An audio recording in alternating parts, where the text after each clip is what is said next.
So season 3 is upon us, right? And that means restarting with a lot of things, you know, grinding out your new item levels, running the new Mythic Pluses, maybe doing some delves, a lot of things to get done. Well, we're putting together a list right here. At least the comeback kids are. Don't waste your time. Exactly what to do in week 1 of season 3. Focus on this first. Let's see what they have to say. Okay, Season 3 of The War Within is finally arriving, and there's a lot of content opening August 5th. New systems, new gear, new dungeons, delves, crafting, rep farms, and even your brand new artifact, Cloak. And if you log in without a plan, you could easily end up falling behind before the real grind even begins. So in this video, I'm going to be walking you through exactly what to do opening week. Week from 1 top guide. priority all the way down to the stuff If you're wondering when does the week start, well, August 5th, the patch goes live. You could do plus zeros, the new dungeon and everything. You won't be able to do Mythic Plus just yet until the following Tuesday or Wednesday, depending if you're in Europe. So this is, I guess, kicking off week 1 of the patch. Could hold off on. I'll show you what to focus on first, what gives the biggest rewards, and how to get ahead before keys and raids unlock the following week. Now, let's get into it. Okay, ladies and gentlemen, the wait is finally over. To everyone who's watched, subscribed, commented, and believed in the channel, our brand new limited edition merch drop is finally here. And it represents everything we're about at the Comeback Kids. A community, partnership, high energy, and grit. I just hope we can get the new ally race soon. Than just a game, now's the time to join the movement. You can check out the brand new merch live now. I'd imagine if we get ethereals, they're going to be cross-faction. That just makes sense. That's what's going to happen. For a comeback. Starting off, the very first thing you need to do the moment you log in is to jump into the campaign and complete chapters 1 through 3 as they are fully available this week. Now, it is important to note this is way more than just about story. Completing this unlocks core features that you need to actually start progressing. Interesting. So only 1 through 3 will be available in the first week. So that means that whole Eco Dome feature will not be available, because I think that one kicks off at chapter 4. So the whole Eco Dome with Venari, doing those quest lines, getting the caches from that and all that, won't be available till the following week. With this season in the Ghost of Correction, one of those is the brand new artifact cloak, the Reshi Wraps. So completing this part of the campaign will unlock that. It will also unlock the phase diving system, the fiber socket stat bonus, and the whole talent tree of upgrading your cloak in general. So I cannot express this enough. Right. A very, very big deal, and this will be how your cloak... How do you guys feel about all these talent trees? Like, I feel like we keep doing this. Like, every single in-between patch or whatever, we get a new talent tree item that we got to fill out. I feel like they've been doing it since, I don't know, BFA now? Since the Heart of Azeroth and shit. We got in this patch alone, in this season alone, we got the belt, which didn't really have a talent tree. It's like pick your thing. And we got the ring, Cersei Circlet ring. And I feel like they just keep doing this. Yeah, you like the tree? I like a tree for a tree for a tree. Yeah, that's what it feels like. More sophisticated carrot and stick. Yeah, that's what they do essentially. It's a time-gated item. That's what it is, because they time-gate the tree. So it prolongs how, viable that content is. That's how I feel like. That's why I feel like they keep doing the trees, honestly. Sam has no talent. True.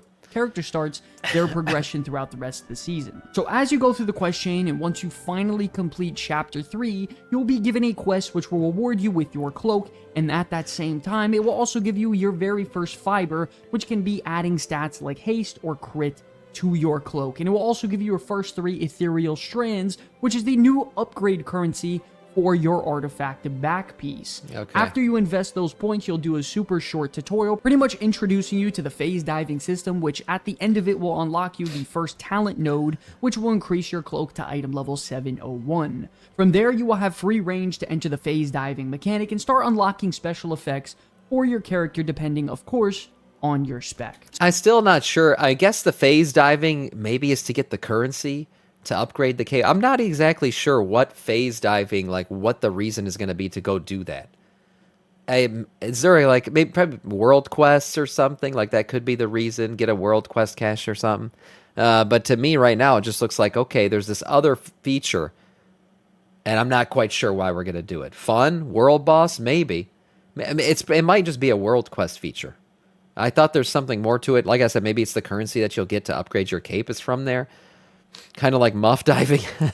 Sam, why are you watching this video? We all know you're just going to campaign until you're going to do the campaign until the raid releases, and then do nothing else but raid until the end of the season. Well, maybe. Yeah, probably. That's probably Something important to note is that the first week we should only get 1 talent point, and we'll consecutively earn these over time to progress the tree. These week what I tell you guys, the trees are simply for one reason and one reason only. It's time gating. And so this is a time gated tree. Surprise. weekly strands can be earned from delves, dungeons, PvP, raid bosses, etc., but only after the tutorial is complete. So just to reiterate, the campaign is by far the most important thing to focus on early on in the season. Get it done, unlock all the systems, and you should be good to go. It's very critical to have all this done before week 2 arrives, so you'll be ready for phase diving and further content. Next up, it's highly important to make sure you take down the brand new world boss, Renor the Untethered. This guy should be live week 1 in the middle of Koresh, and he's your first easy shot at free champion gear, specifically Warbound champion loot, which can be upgraded all the way up to item level 704 if you keep up with your crest. 704, that's pretty good. So keep your Valor Stones, boys. You kill this world boss, get some loot. Remember, Valor Stones will carry over and then upgrade this shit right away. So we're going to kill world boss week 1. I wonder if we can get him as a mount. He's actually a badass looking dragon. And tracks. Even if the item he drops for you can't be used on your main character, you can save it for an alternate character or keep it in your Warbound. Once per character, I believe. If it's Warbound, though, then it'll probably be not once per character. We have him as a mount. Bank to transfer around your account. Remember, you can kill him just once per week, and he counts toward your once per week. Great Vault slots, so make sure to knock this out. Next up, while you're out in the world, don't forget to open up... You're right, though. We do have him as a mount, but how did we get him? I forgot. I completely forgot. We do have the Void Dragon mount. I remember that was available. That map and start knocking out some world quests. I don't remember. This is where you're going to start farming your first batch of Weathered Harbinger crests. This will also gain you some early reputation opportunities as well, and begin setting up one of the patch's biggest Horrific seasonal visions, features, which of course is the ecological succession. It's very important to note that every world quest in the new zone will drop Weathered Crest, which are used to upgrade Explorer and Adventurer track gear. This is your very early gearing path before you really step foot into dungeons. Plus, they also count towards your weekly quest progress, and they can even drop Ethereal Strands for your Reshi Wraps if you have already unlocked them through the campaign. A very big tip is that before you dive in, to make sure you try to grab a Renown contract for the Koresh Trust faction on Tier 3 if there are any up in the auction house. This will give you plus 15 extra reputation per world quest that you complete, which of course does add up fast and over time. This will help you unlock a bunch of things for the faction later on down the line, so go to the auction house, buy a Tier 3 if there are... I just don't do reps, man. I never even grinded out any of the reps for the, what's it called? The cartels. I did it. I was like, you guys remember, I started the patch. I was like, I'm going to get that Noggin Fogger elixir, so I'm going to sign up with these guys every week. I didn't do shit. I didn't get any of it. I don't know where I stopped. I'm probably still friendly with those guys. I don't know, but I didn't do anything, so I probably won't do this. Available, but good to know. Activate it as soon as possible. Now let's talk about also the Eco Dome system. This gameplay feature won't be fully unlocked in week 1, but the introductory quest will be live. This week, you should be able to at least start the quest line in Tazavesh. You complete some light story quests with Venari, recruit your first expert, and even bring in the honeybees. This will eventually turn into a major weekly progression hub, but for now, you're just going to be getting things started, so you'll be able to fully go into this without wasting any time. Yeah, you see that Talbuck right there? I said it earlier this morning, the Giga Chad Talbuck. You'll be able to get this via the cash that you get every week by doing this Ecodome, but you can't start doing this Ecodome on a weekly basis until Chapter 4 is made available from the story, which I think won't happen until the following week this patch goes live. Week 2. Think of it just as a warm-up week for this feature before all the loops open up for it. So once this goes live, the rewards are pretty solid early on in the season. It will give you, your usual veteran gear, the crests, the currencies, and potentially even some pets or mounts from the Pinnacle cache as well. So don't forget, if you want to stay ahead, get these quests done, and get ready for August 12th. Next up, one of the easiest ways you can actually boost your item level in the very first week that not a lot of people talk about is through crafting the Enchanted Weathered gear. Why does this keep happening? Why? Why are we still crafting? Why are we doing this? World of Craft. That's what we play now. Of course crafting's going to be great. Of course, yeah. You know why? I've told you guys this before. It's a system to freaking sell WoW tokens. That's what crafting is. It's just a WoW token seller. Now, believe it or not, the weather gear that you can craft Unbelievable. early on goes Will not up do to it. 675 item level, which is very close to being on the same level Won't do it. as champion track gear. Don't forget that this does not require a spark either. Just like in seasons 1 and 2, you can craft this gear just using the weathered crest conversion at the vendor in Dornogal. After that, you use some basic reagents, put it as a crafting order, and you can start filling out some weaker slots on your character, or even catching up on some undergeared alternate characters as well. This is a great way to make sure you have a couple of pieces crafted and ready to go for Mythic Zeros, or even completing delves all on your own. Now, if when it comes to weathered crest, you can start earning these from outdoor events, heroic dungeons, and delves tier 1 through 5. So if you give a slight focus on any of this content, you save up your crest, you can get to crafting this and get a couple 675 pieces of gear. Don't forget, if you're a crafter at all in the war within, you could be making a pretty good penny off of this as well by filling out work orders for your guild or even public crafting orders as well. Now, after you're done with all your outdoor content, you can also start working on those Dornogal weekly chores. Now, right near the main hub, you have all the weekly quests near the war table, the Call of the World Soul quest, which I suggest picking up the option for World Quest delves or even the World Boss. You have the Titan Disc Fragments quest. Hell yeah, pick up the World Boss one. That's the best. You do that and you kill the World Boss, you're double dipping because you get the gear from the World Boss and you complete this quest, which you can start completing by doing delves. You have the other rotational weekly quest as well as the reputation bonus weekly quest to start earning some Koresh Trust reputation also. These are all going to be rotating every week, and you want to make sure you do them as soon as you can to start earning some additional gold, crest, bountiful keys when those are unlocked the next week, reputation, and more. After you gather the quest, head on over to the gear upgrade vendor in Dornogal as well to get the seasonal one-time quest to upgrade your gear to get some free resources and get you an introduction into how the gear upgrade system works. These are just an easy way to get some crests, Valor Stones, and stuff like that. I didn't realize they do this again, so we're going to do it again. You get the 100 Valor Stones for upgrading a piece of gear. Nice. And a lot of this you can knock down by just simply playing the game normally, so just grab it now and get it over with. And then lastly, it's important to remember all the weeklies tied to the endgame zones in general. That include, of course, the Awakening the Machine, the Spreading the Light, the Undermine weeklies if you still want to do that, and then lastly, the start of the Ecological Succession weekly. I'm not sure if this is going to be available week 1, so just be on the lookout for that in Koresh also. Remember, these tie directly into the endgame progression systems that give you gear, gold, crest, bountiful keys next week, as well as some other stuff. This is all very key in progressing your character, so you want to make sure you're locked and loaded, ready to go for those August 12th. Now, heading into the real meat of content and stuff that's going to be a little bit difficult, you will have access to Heroic and Mythic Zero dungeons. Yeah, this, if you're strictly just going to gear grind, this is probably going to be the best thing to do. Besides the fact that you need to do the intro quests to get your Reshi Raps cape and all that shit, diving straight into Heroic and Mythic Zero dungeons, if you just strictly want to pump up that item level, this is probably going to be the thing to do. And this is where the actual structured gearing loop will begin. Of course, you have your heroic dungeons that drop 665 item level gear, which is decent, of course. But if you have Mythic anywhere near 665 item level, you could skip this entirely and head right into Mythic Zeros. Yeah, Mythic Zeros drop 681 item level loot, which is very high, and it's gear that can be upgraded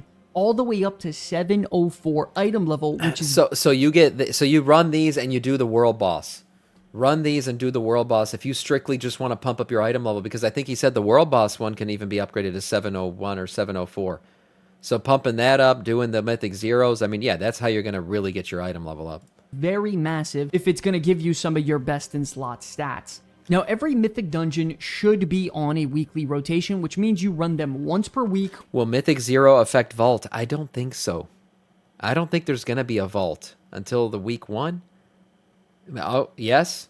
Oh, so maybe I'm wrong. It does? Okay. Oh, there you go. On each character for a chance. Maybe he'll say it right now. Loot. I'm going to be brutally honest. Running these Mythic Zeros are very important to get a good amount of loot early on in the season. With Mythic Plus and Raid opening the next week, this is absolutely the best way to acquire some of the highest item level gear available right now. This will also give you credit to your Great Vault, even though Mythic Plus hasn't even started yet. There you go. It'll give credit to your Great Vault, so I was wrong. Yep, it will. Additionally, at the end of Mythic Zeros, I believe you get 15 carved crests, which is great for progressing through those champion pieces as well. A pro tip I highly recommend is to stack a group for Mythic Plus with as many classes that share your armor type as possible. So if someone picks up a piece of loot they already have, they can simply trade it freely amongst the group, and it'd be very easy to progress everyone in your party. If you combine this with some of the early crafted weathered pieces for your character, you'll be in great shape by the time Mythic Plus and Raid launches next week. So by doing this, you progress your vault, you get carved crest, which is crucial early on in the season, you have a chance at a ton of champion loot, and you'll be learning the dungeons and their mechanics to prep for Mythic Plus as well. Moving on next, we also have delves, because of course this is one of the more important things you do want to focus on this week. Before you worry about rewards though, it's important to note that you got to make sure you unlock every tier of delves early on, so start running through each of the tiers, knock them all out, and get up to tier 11 delves. That's the one you got to do. You got to do the tier 11s. That's the way to level up your brand. That's the way to get the best gear. That's the way to get the crest. So tier 11. After you unlock all difficulty tiers, this will open up your loot ceiling substantially and prepare you for Gilded Crest, Hero Track Gear, and eventually Bountiful Delves next week. It's important to know that right now, Bountiful Delves will not be available week 1. Delve keys will also not be available, and I believe this week you won't be able to earn Gildeds from tier 11, so your priority this week is to just set it all up so that for next Tuesday, you're ready. Do we know if Brand's max level? Yeah, it's going to be level 100. We just we were looking at delve stuff earlier. Yeah, his level will be pushed up to level 100 to go. So what you should do right now is work on your weekly delve quests for some undercoin, the availability to run all these delves and push through your weekly vault, earn some Delver's Journey, and some other basic rewards. Once again, just keep an eye out if the gilded hashes are available on tier 11 this week. I don't think they will be, but crazy. If they are, that can give you 21 Gilded Crest. Yeah, if they are, you're doing this. You gotta do it if they are.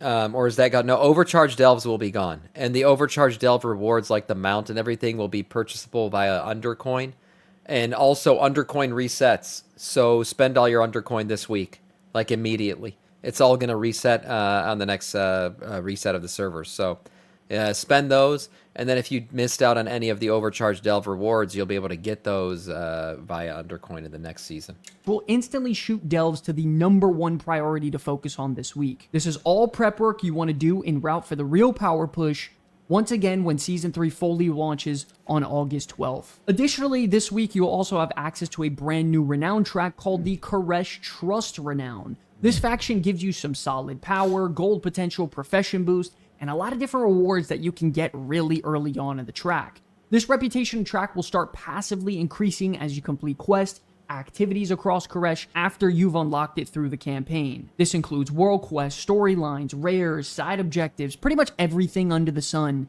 in Koresh. At Renown level 3, you unlock a brand new weekly quest in Tazavesh. At Renown Track 5, you will earn profession recipes like the fibers for your Reshi wraps, contracts for the extra reputation and world quest, and the Vantish runes for the Manaforge Omega raid. That's a good point, Arbe, that you just made in chat. You should do 8. You should at least do 8 level 8 delves for your vault. It'll give you 694 gear to kick off the season. So that's a good point right there. Progress further, you can earn some loot and other rewards, but the reason this is so important week 1 is because the faster you start... He said, did you see his rep? He doesn't even play. I think this is PTR footage, so his rep's not going to be there. That's to be fair to him. If you look at my rep, though, that's what it looks like. Leveling this up, the sooner you get to craft higher quality gear and earn all of these rewards account-wide. You want to get this going across your account for your main and alternate characters so you can boost their power substantially easier. Don't sleep on this, start farming this out as soon as possible. And then of course, if you're looking to play some other alternate characters, I would also highly recommend diving into them slightly if you have some extra time before the weekly reset. Like most people, your alternate character probably doesn't have the best gear out there, so personally what I'm going to be doing is going across my main alternate characters and at least doing some mythic zeros on them to try to target farm some champion loot. I'm going to be taking a couple buddies from the guild, stack as many of them with the same armor types as possible, and spam some dungeons while I try out some new builds. This will probably be the fastest way to get some quick and easy gear for your characters if you're not worried about anything else on them at the moment. But okay, ladies and gentlemen, now let's wrap it up with a quick priority checklist. If you remember one thing from this video only, let it be this section. And don't forget to take a screenshot of this as well. Okay, we got a whole to-do list. Here's exactly what I'm going to be doing the first week of Season 3 on August 5th. Number 1, quickly complete the campaign to unlock the Reshi Wraps Cloak, the phase diving system, and the cloak talent point system. After that, quickly kill the world boss for a free piece of champion warbound loot, Yeah, and these buy a first two for tier sure. 3 Koresh Trust contract if there are any available on the auction house. From there, knock out world quests to start earning Weathered Crest and progress your Renown track, and begin the start of the Ecological Succession intro quest and be ready for the full weekly loop in week 2 on August 12th. If you need the gear, craft Enchanted Weather 675 item level Yeah, I'm gear, skipping as step these 5. do not require a spark, and it's just very Not easy doing that. to pick up. After that, pick up all of your weeklies in Dornogal and complete them as well. Run your Mythic Zero dungeons and try to stack as many of the sure. same armor type as Mythic possible, Zero's as gonna this be is your huge. best opportunity at raw power upgrades. From there, clear up to tier 11 on your delves to prepare for your Gilded yeah. and Bountiful Delve farm this upcoming Tuesday and complete the weekly delve quest. After all this, continue to work on your Koresh Trust Renown, because the sooner you level this up, the better you progress your account overall. And if you have some extra time, try to run some Mythic Zeros on alternate characters that you would like to play. I think people are Don't gonna forget, grind ladies and out gentlemen, Mythic we Zeros. do stream our World of Warcraft weekly show here live on YouTube and Twitch, and we just broke our record of having over 200 live viewers. It was such an awesome show. Be sure to tune in. I promise you guys won't be disappointed. And if you're looking for a guild in Season 3, listen up, because we have an important message for you. One last note we wanted to make. If you're looking for a guild or people was to a guild progress through message, Mythic yeah. Plus with or raid with next season, Join live the on guild. any, so you can There it actually is. see it yourself in, and then we can get you invited by you posting your name and server Nice video. under the guild invite tab. Yeah, overall, a nice video. Nice little checklist there at the end. Look, people are going to grind the shit out of Mythic Zeros. I think Mythic Zeros and the World Boss are going to be like your two big item level boons. If you want to craft, you could do that shit if you're like a pansy. But otherwise, the real men are going to be killing World Bosses, doing Mythic plus Zeros, and getting ready for the season to kick off. Also, I mean, the brand stuff, yeah, getting up to Delves plus 11s, that's probably a good idea too. Nice video from the Comeback Kids.